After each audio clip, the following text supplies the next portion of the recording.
Princess Chiron demanded a duelist because she believed wars should end beautifully. One champion before another, one blade in the circle. One clean victory witnessed by gods and cameras. Her kingdom of Solthor faced invasion by the Voss Empire, a machine of tribute fleets and polished cruelty. An ancient law allowed a threatened throne to challenge the aggressor's chosen warrior. Chiron expected humanity to send a shining hero, perhaps one of their famous Mars Arena champions. Someone tall, photogenic, and eager to die under alien suns. Instead, Earth sent an older man with quiet eyes, no ornament, one travel bag, and a limp that made the court snicker into jeweled sleeves. His name was Adrian Cross, and his record was sealed behind 47 diplomatic restrictions. Chiron hated secrecy, so she hated him immediately. She asked whether he had won grand tournaments.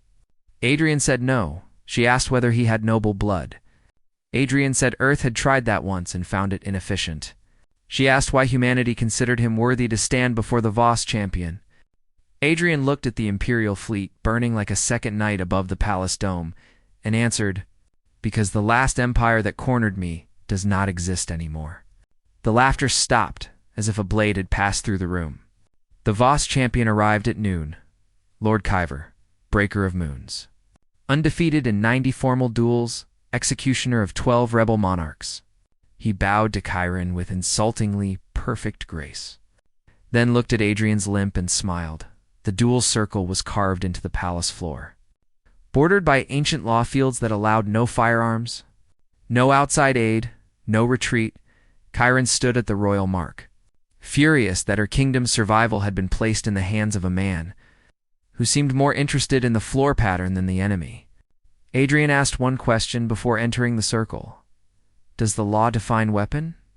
Or does it define intent? The priests blinked, consulted crystal tablets, and said the law forbade listed arms, but allowed any object carried openly at challenge time.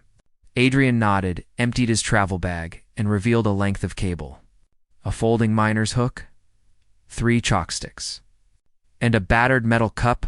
The Solthar court groaned. The Voss delegation laughed openly.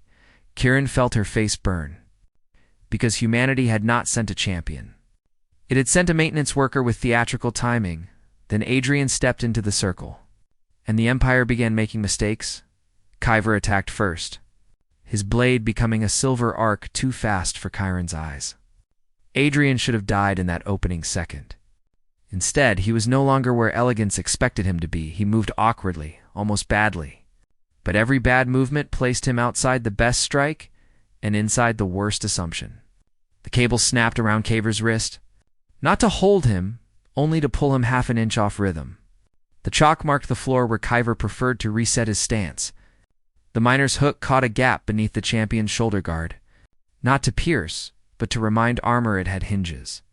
Chiron had grown up believing duels were conversations between honor and courage. Adrian fought as if a duel were a system, and systems could be crashed. The duel stretched longer than anyone expected. Kyver grew angry, then brutal, then careless in tiny, expensive ways. Adrian bled from his brow, from his ribs, from a cut across his thigh that made his limp worse. But his breathing stayed even each time Kyver pressed. Adrian yielded toward the same quadrant of the circle, where chalk dust had mixed with spilled oil from a ceremonial lamp. Chiron saw it seconds before the champion did, saw the trap not as a trick, but as patience made visible. Kyver lunged with the stroke that had ended dynasties. His boot slid, his shoulder turned, and Adrian's metal cup smashed against the side of his helmet. The sound was absurd, almost insulting, but the strike rang through the armor's acoustic command mesh. Kyver staggered, blinded by feedback. Adrian closed, wrapped the cable around the champion's blade arm, drove the miner's hook into the floor seam, and used his own falling weight to lever the undefeated warrior down. The Empire's champion hit the circle on one knee. Adrian's broken cup pressed under his chin seal. And suddenly, everyone understood this was not a duel for applause. It was an autopsy performed while the victim was still arrogant.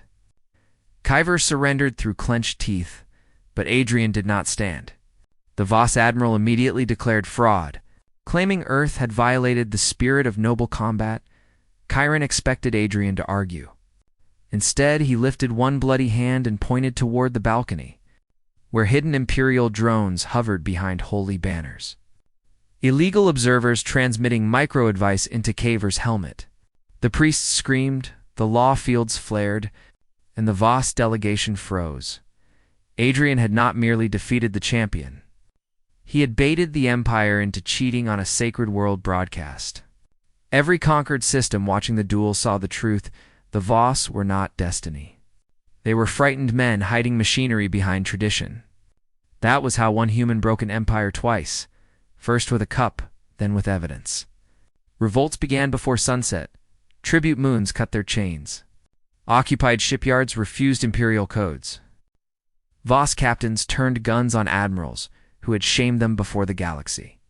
Chiron watched the invasion fleet fracture in orbit while Adrian sat on the palace steps. Letting a medic argue with him about internal bleeding, she approached slowly, no longer seeing the limp as weakness. But as history carried without decoration, she asked what empire he had broken before. Adrian said it had been smaller, uglier, closer to home. And far more certain it was invincible. Humans had a bad habit, he added, of taking invincibility personally. That night, Solthor crowned Chiron beneath a sky full of retreating enemy ships. The ancient law had saved the kingdom, but not because a perfect champion had obeyed it. Because an imperfect human had understood it better than those who worshipped it. Chiron offered Adrian a blade from the royal vault. He refused and asked if he could keep the cup. She laughed for the first time in weeks, then realized the court was waiting for her judgment. She raised her voice and declared that humanity's champion would be remembered among Solthor's greatest duelists. Adrian looked at the bent cup, then at the broken empire above them, and said, "Your Highness, I was never a duelist. I just know where proud things crack."